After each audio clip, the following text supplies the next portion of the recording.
Voltamos com Gilberto Martins. A criação de uma lei estadual de proteção de dados a partir da lei federal representa inúmeras oportunidades para o Rio. Especificamente para o estado do Rio, quais são essas oportunidades? Geisa, especificamente para o estado do Rio, que tem toda uma história, né, de porto, né, desde o início, né, de exportação de serviços, né, o mundo hoje só aceita a importação ou exportação de dados quando existe um ambiente protetivo da proteção de dados.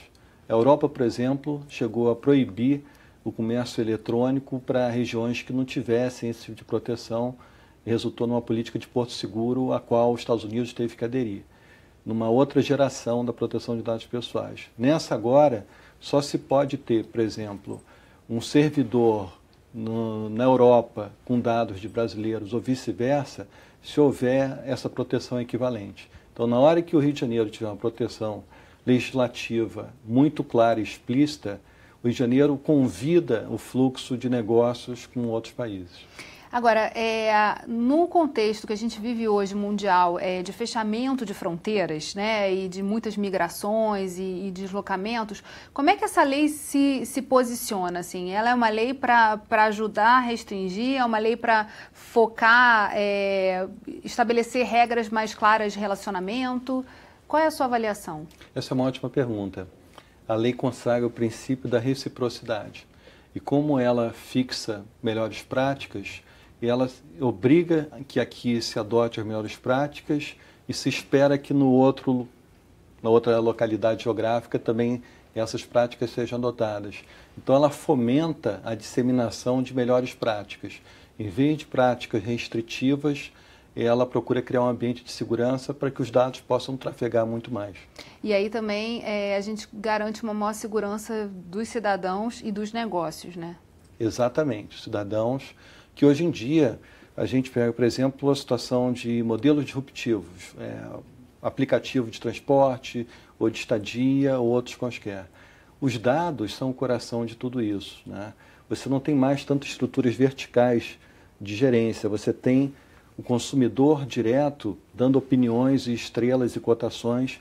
Então, os dados sobre os consumidores hoje são o eixo dessa nova economia. Quanto mais a gente proteger esses dados, mais segurança para o comércio, mais negócio, maior desenvolvimento do Rio.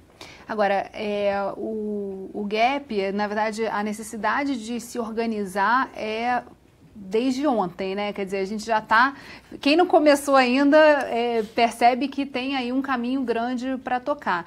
Em termos de organizações do governo mesmo, governo federal, você já consegue observar essa organização acontecendo, as instituições se preocupando da maneira como elas tratam os dados e como é que elas se organizam em relação ao cidadão? E como é que isso está no mundo também? Você tem visitado alguns outros países para conversar sobre isso. Então, como é que está acontecendo essa adaptação a essas leis de proteção? No mundo, as coisas estão passando muito rapidamente. Eu estou vindo da Colômbia, onde o governo colombiano estava buscando assessoramento da ONU com relação a como se relacionar com o cidadão eletronicamente. Por exemplo, através de contratos inteligentes, que são mais ágeis, né, para o serviço público. Em outros países, a harmonização das competências de governo também acontece de uma forma assim, bastante avançada. Aqui a gente teve semana passada a aprovação da medida provisória, né? E ela prevê um funcionamento integrado das organizações de governo. Então se prevê que isso vai começar a gerar uma dinâmica nova e o desafio é que a gente não tem essa prática ainda desse tipo de dinâmica, né? Mas agora é uma obrigação de lei. E que, na verdade, é um desafio de subverter a lógica, né? Porque os dados, a máquina vai fazer muito mais o processo e, na verdade, cabe a quem está gerindo isso fazer as perguntas e organizar de que forma essas informações têm que sair do outro lado. Seria mais ou menos isso? Exatamente isso. Quer dizer, a máquina obedece a uma programação, né, de um ser humano, mas é a máquina que, na prática, vai estar processando e tratando os dados, né? Então, no caso de uma implementação da LGPD, a área de TI vai ter que funcionar muito junto da área de negócio para que se tenha essa automatização responsável. E as startups já estão mais ligadas nisso? Há já uma preocupação maior desses empreendedores que já entenderam o papel dos dados, das informações para agir? Ou isso ainda está acontecendo de forma lenta em todos os meios, na sua visão? Sim, as startups estão bastante antenadas em duas frentes. Primeiro, como negócio. Elas estão vendo como uma oportunidade grande de se inserir numa escala maior. E segundo, como organização interna, porque a medida provisória prevê que haverá uma proporcionalidade na implementação da LGPD. As empresas de maior porte vão ter mais responsabilidades, alguma coisa mais sofisticada. E à medida que você vai descendo no porte das empresas, o nível de exigência é proporcionalmente menor.